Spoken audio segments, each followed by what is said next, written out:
Hey everybody, it's Matty Van Halen. If you're looking for Fit for Expedition, you found him. Hey, this is Greg with Fit for Expedition, and look who I'm with. It's me, Kelly. We're gonna install this fan in our roof of our box van. We need to cut a hole in the roof of our van because this van doesn't come with a hole like a RV from an RV store. In the instructions it'll say, just use the 14-inch opening that's already in the roof. We don't have one. So what did you look at when you were considering what kind of fan to buy? So we didn't want the remote one because we didn't want, because it uses some power all the time is my understanding, and they're a lot more expensive. So it's manual knob opening, and it's intake and exhaust, and it has thermostat, and it's a good brand name, and it has the built-in shield, so you don't have to buy the fan and then add this later, and this can go up and down so that it can be lower profile, which is kind of nice. It does have two arms when it lifts up too, so it seemed like people had said that some of them have one and it's a little wobbly when you're driving, and we want to make sure we can use it when we're driving. The model is 5100K, 10-speed, intake exhaust, manual. Those are the main things. So what are we gonna do? Put in a fan.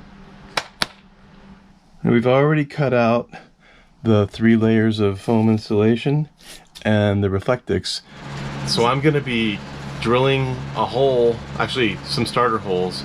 It's fiberglass is the material of the roof of this box fan. When you're gonna drill the holes, you wanna use this backwards. So you start with the drill bit and go forward, because it's pretty tough stuff. It's hard to get through. You get down to here, you're gonna want to go backwards, and it takes a little longer, but it's not going to tear it up. That's a tip for that for the drill. Also, when you're using the drill, you want to make sure you have goggles because the stuff's going to fall in your eyes, and it is little particles of glass. It's plastic basically. Also, you want to wear this mask because you don't want to breathe this stuff in. I was a sculptor for years and years working with fiberglass, so I already have enough fiberglass in my lungs. I don't need any more. I don't want you to have any, so wear a mask. And this is not the best mask. This is just a mask that keeps large particles from falling. This is not the kind of mask you would want to use if you were mixing fiberglass and applying it, or sanding finer particles.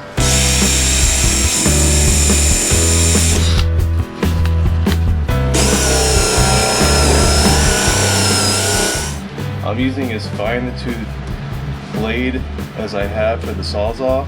You could probably get away with a grinder if you had to, if you had a nice fine disc for the grinder. You could also probably use a jigsaw if you had a nice fine tooth blade for the jigsaw, but more than likely we'd have to cut from the top end because you can't get the tool into the space. Otherwise you have to cut all this back and then replace it.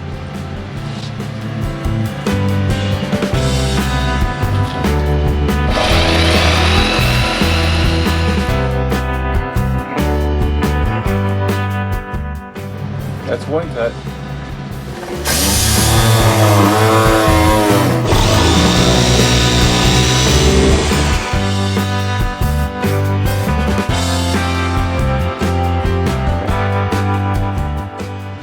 No going back now.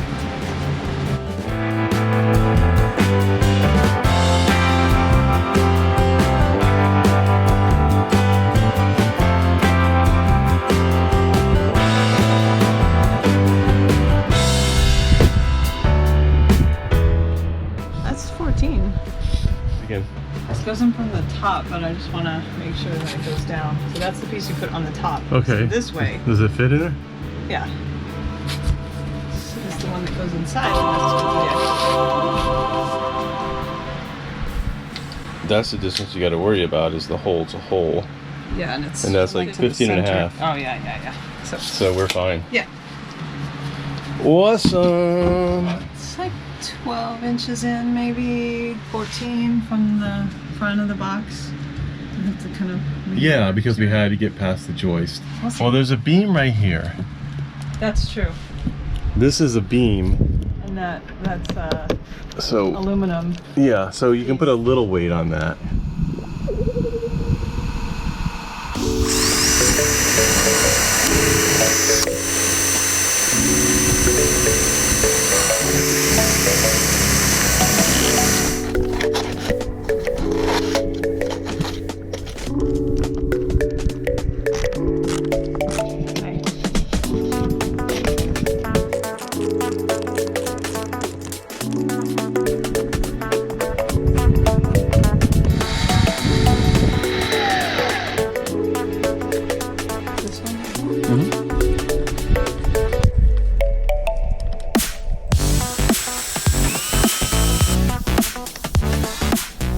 Kelly cam.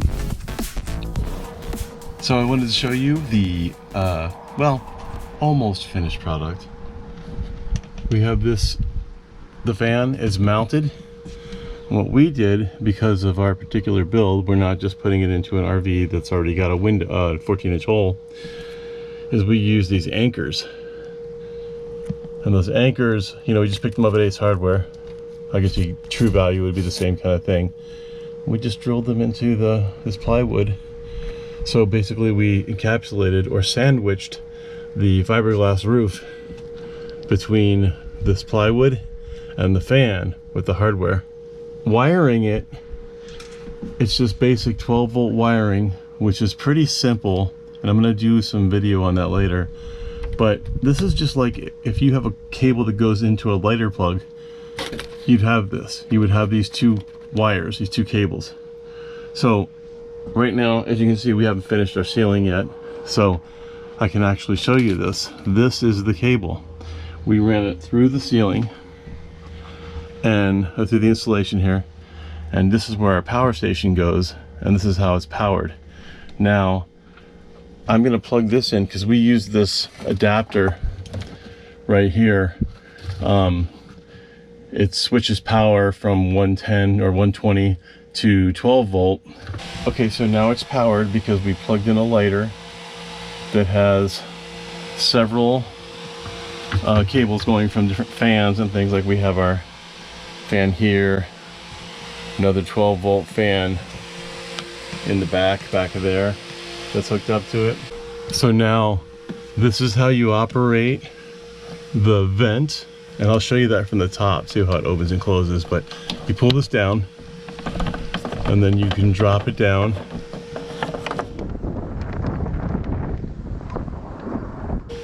So let me show you. If you look up there, I'm turning the handle again and I'm opening it up.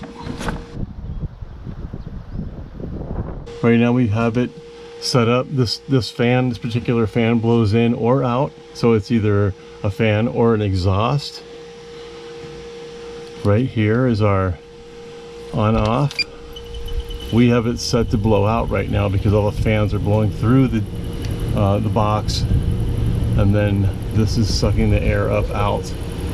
One thing that we found with this fan is it uses 35 watts. Okay, 35 watts is a lot of watts when you're living on solar. For instance, these fans use less than 5 watts on high and move more air than that fan. This fan, which I purchased at a salvage store, is a 12 volt fan, oscillates and everything. It only uses about 15 watts, moves at least 3 or 4 times as much air as the Maxx fan.